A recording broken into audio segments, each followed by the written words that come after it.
থাকলে কি হবে ভাই? আমরা তো মেয়ে মানুষ। মেয়ে মানুষ যেটার জন্য স্বামীর ঘরে যায় সেটা যদি না পায়, আপনার হ্যান্ডসাম দিয়ে তো আর কাজ হবে না। শুধু একটা পুরুষ মানুষ নিয়ে যদি পাশে শুয়ে থাকে, তাহলে এই পুরুষ মানুষের কোনো মূল্য আছে বলেন? একটা মেয়ে মানুষ একটা পুরুষ মানুষ নিয়ে শুয়ে থাকার পরেও যদি তার দেহের জ্বালা চাহিদা মেটাতে না পারে, তাহলে এই পুরুষ মানুষের সাথে বিয়ে হওয়ার কি দরকার? আসসালামু আলাইকুম গাইস, আপনাদের কাছে আমি আবারও ফিরে আসছি। আমি হচ্ছে অন্তরা তাবাচ্ছুম। আমি আপনাদেরকে আমার জীবনের কিছু মূল কাহিনীগুলো বলবো। আশা করি আপনারা আমার মূল কাহিনীগুলো শুনবেন এবং কি আমার সাথে থাকবেন। আমাকে শেয়ার করবেন বেশি, বেশি করে। আমি এটাই আপনাদের কাছে অনুরোধ করে চাচ্ছি। এখন আমি আমার জীবনের কিছু গল্পগুলো বলবো, যে গল্পগুলো না শুনলেই নয়। আপনারা যেই গল্পের আশা আমি আপনাদেরকে যেসব গল্প প্রত্যেকবারই বলে শোনাচ্ছি এবং কি বলে যাচ্ছি, এরকমই কিছু গল্প আমি আমার জীবনের আবারই আপনাদেরকে বলে যাব।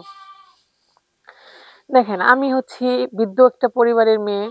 আমার বাবা সে একটা প্রতাপশালী নয়, মধ্যবিত্ত পরিবার। আমরা এত গরিবও নই, এত ধনীও নই, মাঝখানে পড়ে আছি। ডাল ভাত খেয়ে আর কি দিন আমাদের কাটাতো, এটাই আমি জানি। কিন্তু আমার কিছুদিন আগে একটা বিয়ে হয়েছিল। বিয়ে হওয়ার পর আমার এরকম ভাবে রাত কাটাতো, মানুষটা দেখা যাচ্ছ যে মানুষটা অনেক হ্যান্ডসাম, মানে ভালো, হ্যান্ডসাম, দেখতে সুন্দর, ধরেন আকর্ষণীয় একটা ফিলিংস তার মাঝে আছে, সেটা আমি জানি। কিন্তু থাকলে কি হবে ভাই? আমরা তো মেয়ে মানুষ। মেয়ে মানুষ যেটার জন্য স্বামীর ঘরে যায় সেটা যদি না পায়, আপনার হ্যান্ডসাম দিয়ে তো আর কাজ হবে না। শুধু একটা পুরুষ মানুষ নিয়ে যদি পাশে শুয়ে থাকে, তাহলে এই পুরুষ মানুষের কোনো মূল্য আছে বলেন? একটা মেয়ে মানুষ একটা পুরুষ মানুষ নিয়ে শুয়ে থাকার পরেও যদি তার দেহের জ্বালা চাহিদা মেটাতে না পারে, তাহলে এই পুরুষ মানুষের সাথে বিয়ে হওয়ার কি দরকার? এই সবকিছু নিয়ে একদিন আমি উনার সাথে অনেক রাগারাগি করি। রাগারাগি করার পরে উনি আমার রাগটা বুঝেন। তিনি ওই মীরা হয়ে শুয়ে থাকেন। কোনো কিছু আমাকে বলেনও না, কথাও বলে না। ২ জন এভাবেই সেই রাতটা আমরা কাটাই। সেই রাত কাটানোর পর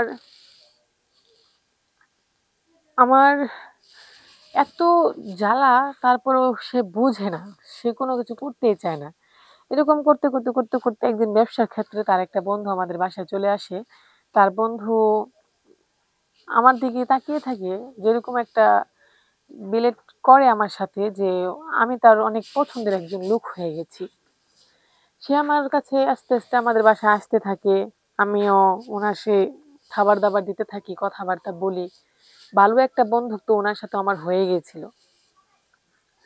হয়ে যাওয়ার পর ব্যবসার ক্ষেত্রে আমার স্বামী যখন ঢাকার বাইরে গিয়েছিল, তখন উনি আমাদের বাড়িতে আবার আসে। আসার পর উনার কথা যখন জিজ্ঞাসা করি, তখন আমি বললাম যে, "উনি তো এখানে নেই, উনি ঢাকার বাইরে গেছে। কিছু মালামাল আনার জন্য ২ দিন লেট হবে। ২ দিন পরে আপনি আসেন।" তখন সে আরেকটু ফ্রি হয়ে বসলো। বসার পরে আমি উনাকে চা নাস্তা দিলাম, খাইলো। খাওয়ার পর সে আমাকে ডাক দিল, "ভাবি এখানে বসেন।" ২ জনে গল্প করতে কখন যে ও আমার এত কাছে চলে আসছে, যে এটা আমি বোঝাতেই পারি নাই। মানে এতটুক কাছে চলে আসছিল, সে আমার গায়ে যখন হাত বুলায়, তখন মনে হচ্ছিল যে আমার স্বামী আমার গায়ে হাত বুলাচ্ছে। আমি আমার স্বামীর অনুভবগুলো বুঝতে পারতেছি। তখন বুঝতেই তো পারছেন, একটা স্বামীর সাথে থাকার শর্তেও একটা মেয়ের শারীরিক চাহিদা পূরণ হয় না। তাহলে সেই চাহিদার মধ্যে যদি অন্য একটা পুরুষে হাত দেয়, তখন কি তার মাথা ঠিক থাকে? ঠিক থাকে না। আমি অনুভব করছি আমার স্বামী এভাবে হয়ে আমাদের ২ জনের কাজ হয়ে যায়। কাজ হয়ে যাওয়ার পর আমি ওনাকে দিয়ে অনেক শান্তি, সুখ অনেক কিছুই পাই। তারপর ওনাকে আমি আর নিষেধ করি নাই। কারণ যেই সুখটা আমার স্বামী আমাকে দিতে পারছিল না, সেই সুখটা ওনার বন্ধু আমাকে দিয়েছে। আমি আমার স্বামীর অভাবটা ওনাকে দিয়ে পূরণ করিয়ে নিয়েছি। এভাবে আমাদের প্রেম রিলেশন হতে থাকে। বিভিন্ন জায়গায় আমরা যাই, দেখা করি, পার্কে যাই, হোটেলে যাই, গিয়ে আমরা থাকি। থাকার পরে মজা নিয়ে চলে আসি। এভাবে কোনো কিছুই আমার স্বামী টের পাচ্ছিল না। এভাবেই চলতে থাকে।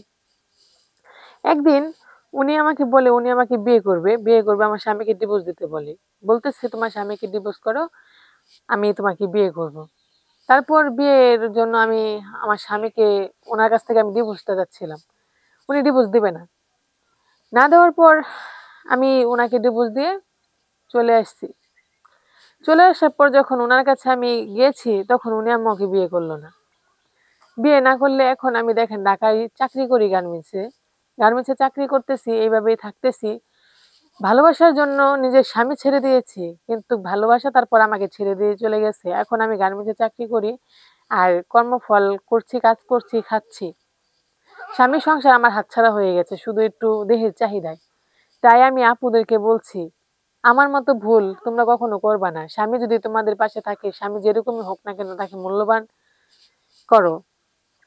কারণ তোমার একটা মূল্যায়ন করার জন্য তোমার স্বামী তোমাকে অনেক কিছুই করতে পারবে। বিধাতা তোমাকে এখন শারীরিক সুখ হয়তো দিতে পারছে না, কিন্তু নেক্সটে তুমি যে পাবে না এরকম কোনো আশা নাই।